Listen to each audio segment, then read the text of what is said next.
అందరికీ నమస్కారం. అతిపెద్ద జాతికి ఉన్నాం. 1% 2% జనాభా ఉంటే అసలు మనం రాజకీయాల గురించో మిగతా విషయాల గురించి మాట్లాడటం కూడా అనవసరం. ఎందుకంటే మన ఓట్లు చాలా తక్కువ ప్రభావం చూపిస్తాయి ఎలక్షన్లు కానీ మిగతా వాటిల్లో. భారతదేశంలోనే అతిపెద్ద జాతిగా ఉన్నాం. 20% పైన జనాభా ఉన్నాం. 22, 23 అంటుంటారు. 20% పైన జనాభా ఉన్నాం. అతిపెద్ద జాతిగా ఉన్నాం ఆంధ్రప్రదేశ్లో.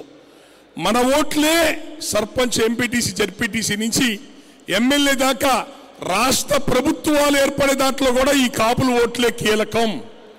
మన ఓట్లే కీలకం.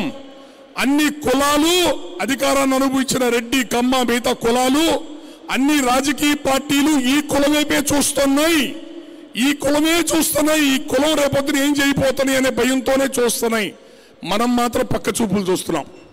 అందరూ మన వైపు చూస్తుంటే మనం పక్క చూపులు చూస్తున్నాం. మన బలాన్ని మనం మర్చిపోయి, మనం ఏం చేయగలుగుతామో మర్చిపోయి మన పక్క చూపులు చూస్తున్నాం. దయచేసి ఒక 2-3 అంశాలు.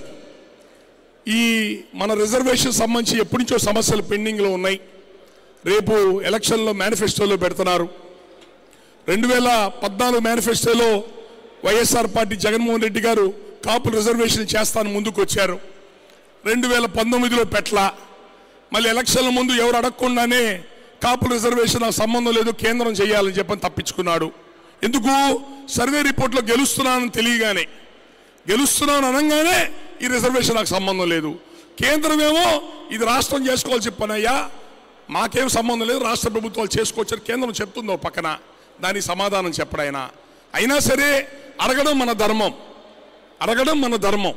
మనం అడగాల. అయినను అస్థిరంగా పోవాలి అంటారే, పోయి రావాలి అంటారే. అడగడం మన ధర్మం. వాళ్ళ ఆలోచన ఎట్లాగా ఉన్నాయి.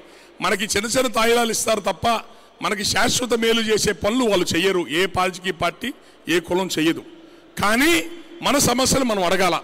కాపు ఇప్పుడున్న టీడీపీ గవర్నమెంట్ కానీ, వైఎస్ఆర్సీపీ కానివ్వండి, కాంగ్రెస్ కానివ్వండి, బీజేపీ కానివ్వండి, జనసేన పార్టీ కానివ్వండి, మన కులం సంబంధించిన సమస్యలు చెప్పుకోవాలా.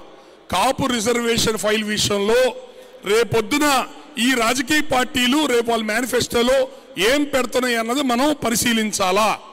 దాన్ని ఖచ్చితంగా మనం పరిగణలో తీసుకోవాలి. అత్యంతగా జనాభాగా ఉన్న ఈ 20% పైన ఉన్న ఈ కాపు కులానికి ఎన్ని సీట్లు ఇస్తున్నారు, ఎవరికి ఎన్ని ఓట్లు ఉన్నాయో అన్ని సీట్లు. భారతదేశంలో అన్ని రాష్ట్రాల్లో బీసీ, ఎస్సీల పరిపాలనలోకి వచ్చేసారు. పేద కులాల రాజ్యాధికారం వచ్చేసింది. మరి ప్రజాస్వామ్యం అంటే అదే కదా. ఇందాక మా పివి రావు గారు చెప్పారు, దేశాన్ని ఈరోజు గోల్డెన్ పీరియడ్గా మలిచారు నరేంద్ర మోడీ అని. నరేంద్ర మోడీ ఎవరు? గాండ్ల క్యాస్ట్, తెలకుల క్యాస్ట్, అంటే నూనె తీసే, గానుగు నూనె తీసే కులం నుంచి వచ్చినోడు. ఒక బీసీ వ్యక్తి ప్రధానమంత్రి అయ్యాడు. అన్ని రాష్ట్రాల్లో బీసీ, ఎస్సీలే ముఖ్యమంత్రులుగా ఉంటున్నారు.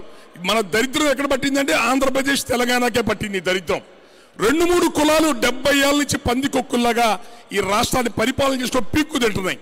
మన కాపులు, బీసీ, ఎస్సీ మిగతా కులాలందరినీ కాళ్ళ కింద పెట్టేసి, తాయిలాలు పడేసి, చిన్న చిన్న పథకాలు పడేసి మన బతుకులు ఎట్లా చేసినాయి అంటే 50 కోట్లు లేకపోతే ఎమ్మెల్యే ఎలక్షన్ రాబాకండి.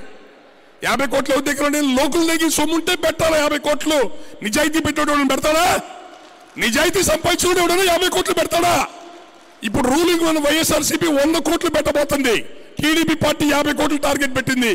కాపుల్లో బీసీ, ఎస్సీ కులాలు ఎవరి దగ్గర ఉన్నాయి ఆ డబ్బులు ఖర్చు పెట్టడానికి? అంటే ఇండైరెక్ట్ గా డబ్బున్నోళ్ళు అధికారం అనిపించిన మేమే నుంచుంటాం, మీరందరూ మాకు ఎంత పని చేయండి అని టికెట్ ఇస్తాం. డబ్బులు ఉన్నాయా?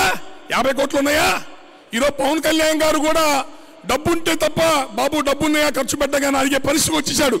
0 బడ్జెట్, అంబేద్కర్ ఆశయాలని చెప్పిన పవన్ కళ్యాణ్ గారు కూడా భయపడిపోతున్నారు ఎలక్షన్లు అంటే. ఆ స్థితికి ఆంధ్రప్రదేశ్ తెచ్చారు. నేను ఢిల్లీలో కూర్మి పటేల్స్ మీటింగ్ పోతే ఒక పోస్ట్ మ్యాన్ ఉద్యోగం, టీచర్ ఉద్యోగం చేసిన ఒక అతను మీటింగ్లో మాట్లాడుతూ, ఆంధ్రప్రదేశ్ నుంచి వచ్చారు మీరు, మీ రాష్ట్రాలకి, దక్షిణాది రాష్ట్రాలకి సిగ్గు శరం ఉందా అన్నాడు. నేను ఒక టీచర్ని ఎమ్మెల్యే అయ్యాను. మీ దక్షిణ భారతదేశంలో 50 ఏళ్ళు పోరాడినా ఒక టీచర్ ఎమ్మెల్యే అవుతాడా? మీరు డబ్బులు వ్యయం చేశారు. మీ రాష్ట్రాల్ని పథకాల పేరుతో ఓటుకి 1000-2000 రూపాయలతో నాశనం చేస్తున్నారు మీ దక్షిణాది రాష్ట్రాలని చెప్పని ఒక టీచర్ అడిగాడు. మనం ఎంత భయంకరమైన దుర్మార్గ స్థితిలో ఉన్నామో ఆలోచించండి. నేను ఎందుకు చెప్తున్నానంటే మిగతా కులాలు చెప్పలేము. అత్యధిక జనాభాగా మీరున్నారు. బీసీ, ఎస్సీల కులాలను కలుపుకొని మనం పెద్ద మనుషులు, పెద్దవాళ్ళుగా ఉండే వాళ్ళని భుజానికి ఇచ్చుకొని వెళ్ళాల్సిన వాళ్ళం మనమే. ప్రజాస్వామ్యానికి దూరం అయిపోతున్నాం మనం. ప్రజాస్వామ్యానికి దూరం అయిపోతున్నాం. 50 కోట్లు 100 కోట్లు మళ్ళీ ఏడగా చేయాలా? 50 కోట్లు పెట్టాలా, దోచుకోవాలా?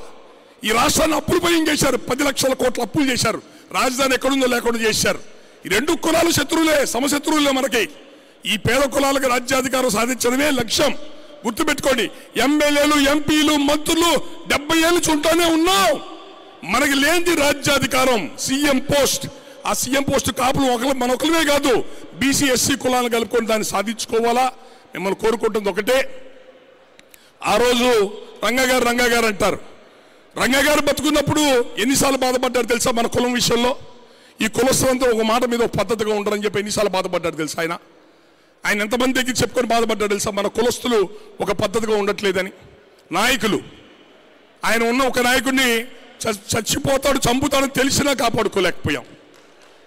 చిరంజీవి గారు పార్టీ పెట్టి సామాజిక న్యాయం 100 స్థానాల పైన బీసీలకు ఇస్తే చిరంజీవి గారిని ఇంటికి పంపించేదాకా నిద్రపోవాలి అందరం కలిసి. మనం ఏదో కొద్ది ఓట్లు వేసాం. 40 సీట్లు 1000 ఓట్లు 2000 ఓట్లతో ఓడిపోయాం. ఎవరి? మన ఓట్లే. ఆ రెడ్డి గారు పాస్బుక్ ఇప్పించాడు, ఈ చౌదరి గారు మాకు పని చేయించాడని చెప్పి వాడికి ఓట్లు వేయటం వల్ల 1000-2000 ఓట్లతో పోయినాయి. 500 రూపాయలు డబ్బులు ఇచ్చారు, 1000 రూపాయలు డబ్బులు ఇచ్చారు. తీసుకున్న డబ్బులు న్యాయం చేయాలా? బీసీఎస్సీ డబ్బులు తీసుకొని సంవత్సరాలు ఓటేసుకుంటారు. ఈ కాపు కులం పట్టిన దరిద్రం ఏంటంటే వీళ్ళ నిజాయితీ ఎలక్షన్లో డబ్బులు తీసుకొచ్చి చూపిస్తున్నారు. తీసుకున్న డబ్బులు న్యాయం చేయాలంట. డబ్బు తీసుకోవడమే నేరం. డబ్బు తీసుకోకూడదు. ఎలక్షన్లో తీసుకుంటే డబ్బు న్యాయం చేస్తాం. వైసీపీకి 1000 రూపాయలు ఇచ్చారు కాబట్టి వైసీపీకి ఒకటి, 1500 ఇచ్చారు కాబట్టి టీడీపీకి ఒకటి వేసి ఎందుకు ఉపయోగపడేది ఎంపీ ఓటు జనసేనకి వేస్తాం తీసుకెళ్ళి. మనం ఉన్నమప్పు తెలితే అట్లా ఏడ్చినట్టున్నాయి. దయచేసి రేపు ఎలక్షన్స్ 1-2 నెలల ఎలక్షన్స్ ఉన్నాయి. అందరూ సీరియస్గా ఉందాం. ఈ 2-3 నెలలు మీద పళ్ళు పక్కన పెట్టండి.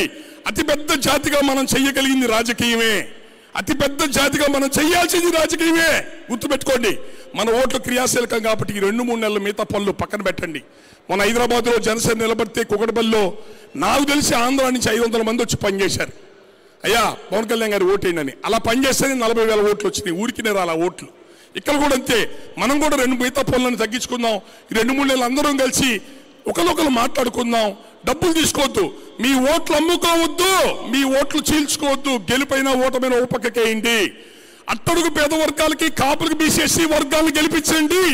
ఈ అగ్ర కులాలకి ఊడిగం చేయటం ఆపండి. అగ్ర కులాల ఊడిగం ఆపాల్సిందే మనం. ఇక రెండోది, ఈరోజు పవన్ కళ్యాణ్ గారు పార్టీ పెట్టుకొని కష్టపడి ముందుకెళ్తున్నారు. టీడీపీతో పొత్తుకెళ్తున్నారు. నాతో చాలామంది అంటారు, రాము గారు ఆయన ఏంటండి వాళ్ళు ఇచ్చే సీట్లకు వెళ్తున్నాడని.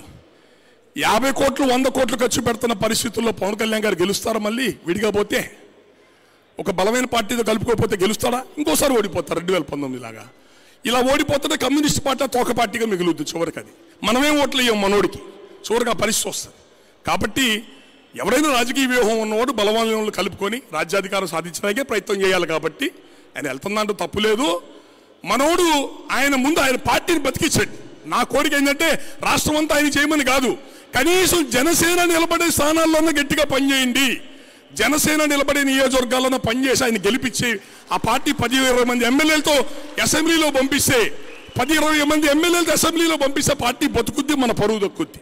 ఇక మిగతా చోట్ల అంటారా? ఎవరెట్లాగా మిగతా చోట్ల మీకున్న పరిస్థితులు బట్టి మీరు ఏమైనా చేసుకోండి. కానీ ముందు మన నుంచి ఒక రాష్ట్ర స్థాయి నాయకత్వం వచ్చింది, దాన్ని కాపాడుకోండి. మన పేద వర్గాల నుంచి, కాపులు, బీసీ వర్గాల నుంచి ఎవడన్నా రాజకీయంగా కష్టపడి ముందుకు వెళ్తుంటే మాత్రం వాడికి అండగా ఉండి గెలిపించుకోవాలని కోరుకుంటున్నాము. ఈ మంచి కార్యక్రమం పెట్టి మమ్మల్ని అందరినీ పిలిచారు. కార్యక్రమాన్ని ఆర్గనైజ్ చేస్తున్న జనార్దన్ గారు, మిగతా పెద్దలందరూ కూడా పేరు పేరున మా అందరం కలిసి ఉద్యమంలో పనిచేశాం.